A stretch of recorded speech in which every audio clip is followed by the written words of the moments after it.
All right, let's talk about some of the files that are saved and how they're saved on the Dragonfish itself. On any of the payloads, you're going to have a SD card or you're going to have the flash drive. The flash drive itself is located on the payload, so we're not downloading it from the aircraft, but we do have to have it powered when doing so. The location of these on the tri-sensor, in this case, happens to be down here on the bottom.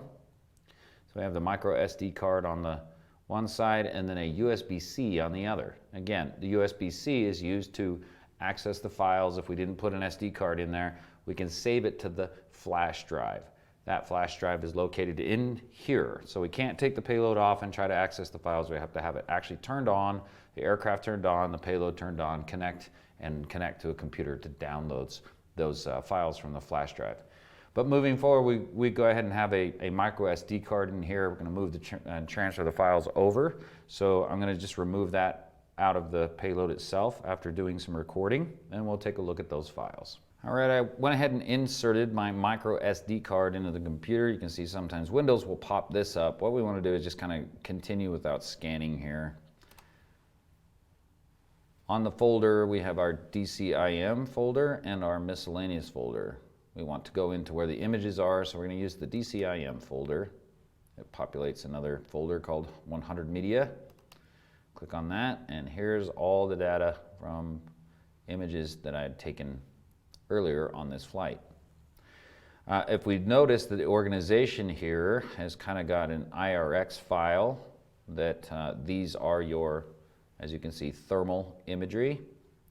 Then we have the wide camera, so there we can take a look at the wide camera, and then the zoom camera. So they're separated in that way, and if I just did a really quick search, I only needed a certain file type, I can go ahead and just click in zoom, and it will just pull the zoom files only, in which I can save or pull those individually out. So just remember that. The other thing about the file structure here, if we go ahead and X out of that search and come back to the folder with all of the files, what we notice is that on here we have IRX. I took a video here, and IRX 0001 associates with wide 0001, which also has another file that is the zoom 001 down here. Let's get rid of this. So if I click on that zoom file, I'll have an associated file that is the same file number, but the beginning of it is different. So between IRX, wide, and zoom. So if I played this file here, which I just am doing now, escape out of this or close that and come to that same file 001 in thermal. I'm going to try to find that IRX file 001 in thermal right here. So this is the same shot when I pressed record. Now anytime, one of the things to remember while we're operating the cameras, we have zooming capability. We can change some of the camera settings a little bit here and there on how they behave. But overall, anytime that you record on the video, zooming in or zooming out or a zoom point, that is recorded that way. So keep in mind. So we're going to take a look at a file that looks like that. So let's exit out of this. For an example, we have a zoomed in shot. Let's see if we come down here just a little bit further of the front of this train. And it's a very good looking image as far as the quality of the image. And when I took that image, it is saved as that zoomed shot.